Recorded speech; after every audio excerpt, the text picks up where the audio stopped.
आम्हाला तुमच्या मतांची भीक नको आणि तुम्ही पण आमच्याकडे काम घेऊन भीक मागायला येऊ नका. हे विधान कुठल्या सिनेमातलं किंवा नाटकातलं वाक्य नाहीये, तर अहिल्यानगरमध्ये जाहीर सभेत हजारो लोकांसमोर सत्ताधारी पक्षाच्या नवनिर्वाचित आमदारांनी उच्चारलेला आहे. भाजप आमदार अक्षय कर्डिले यांचा तो व्हिडिओ केवळ एक वादग्रस्त राजकीय विधान नाही, तर तो भारतीय राजकारणातील एका अत्यंत अस्वस्थ करणाऱ्या वास्तवाचा आरसा आहे, असं काही राजकीय विश्लेषकांकडून म्हटलं जात आहे. ज्या लोकशाहीत एका मतासाठी राजकीय नेते दारोदार फिरतात, तिथे एका संपूर्ण समाजाला थेट सांगण्यात येतंय की तुमची मतं आम्हाला नकोत. हा प्रश्न केवळ एका आमदाराचा किंवा एका मतदारसंघाचा नाही, तर देशाच्या बदलत्या राजकीय गणिताचा आहे. भाजप आणि मुस्लिम मतदार यांच्यात खरंच कायमचा 36चा आकडा आहे का? आणि भाजपला खरोखरच मुस्लिम मतदारांची गरज आहे की नाही? चला तर मग जाणून घेऊयात आपल्या या आजच्या व्हिडिओमधून. नमस्कार, मी अदिती आणि तुम्ही पाहत आहात सरळ सोपं.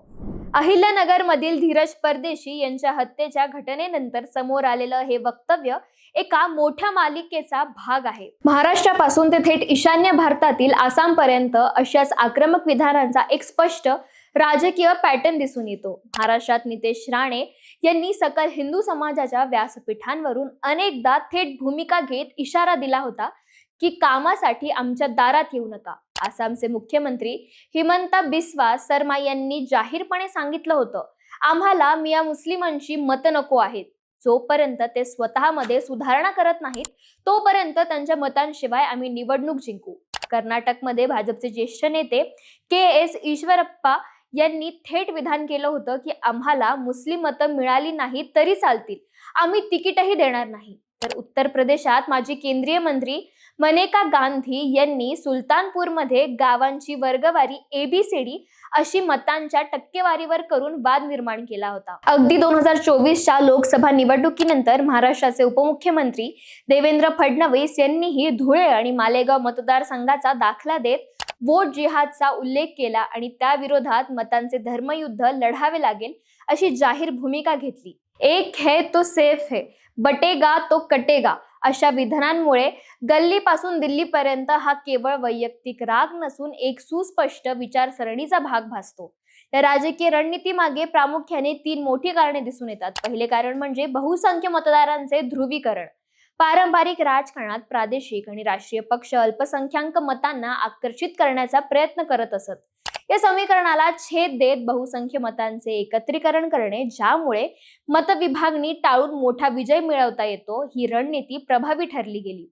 दुसरे कारण म्हणजे निवडणूक विश्लेषकांच्या मते देशातील बहुतांश मुस्लिम मतदार भाजपला मतदान करत नाहीत. ज्या घटकाकडून अत्यल्प मते मिळण्याची शक्यता असते तिथे मवाळ भूमिका घेऊन हक्काचा मतदार गमावण्यापेक्षा स्पष्ट भूमिका घेणे राजकीय दृष्ट्या सोयीचे मानले जाते. तिसरे कारण म्हणजे विरोधकांवर सातत्याने होणारा तुष्टीकरणाचा आरोप खोडून काढत पक्षाची प्रतिमा कठोर आणि बाणेदार राष्ट्रवादाची बनवणे, हा या राजकीय मांडणीचा केंद्रबिंदू राहिला आहे.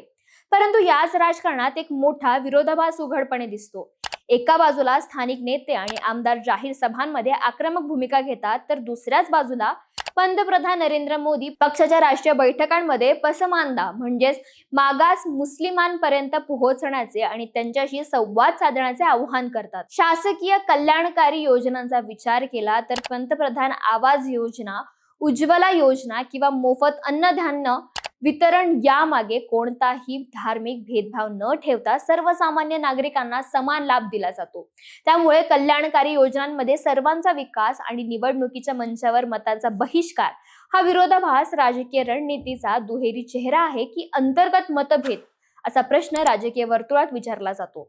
राजकीय नफा तोटा बाजूला ठेवून एका सामान्य नागरिकाच्या नजरेतून पाहिल्यास या विधानांचे परिणाम अधिक गंभीर दिसतात. जेव्हा एक लोकप्रतिनिधी म्हणतो की तुमची मते मिळाली नाही तर काम घेऊन येऊ नका, तेव्हा तो लोकशाहीच्या मूलभूत चौकटीला आव्हान देतो. संविधानानुसार निवडून आलेला आमदार किंवा खासदार केवळ त्याला मतदान करणाऱ्यांचा नसून संपूर्ण मतदारसंघातील प्रत्येक करदात्याचा आणि नागरिकाचा प्रतिनिधी असतो. रस्ते, पाणी, आरोग्य, सुरक्षा आणि विकास यावर प्रत्येकाचा समान अधिकार असतो. जेव्हा एखाद्या घटकाला व्यवस्थेपासून अलिप्त ठेवण्याची भाषा वापरली जाते तेव्हा समाजात असुरक्षितता वाढण्याचा धोका असतो, असेही काही राजकीय विश्लेषकांकडून ऐकायला मिळते.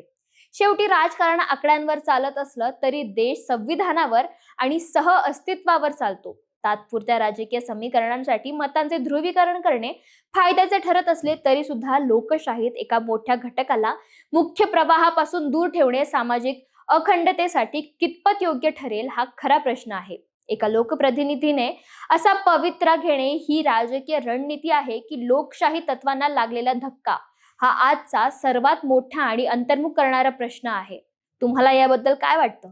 भाजपची ही आक्रमक रणनीती केवळ राजकीय हिशोब आहे की विरोधी पक्षांनी केलेल्या जुन्या तुष्टीकरणाच्या राजकारणावर उमटलेली ही तीव्र प्रतिक्रिया आहे?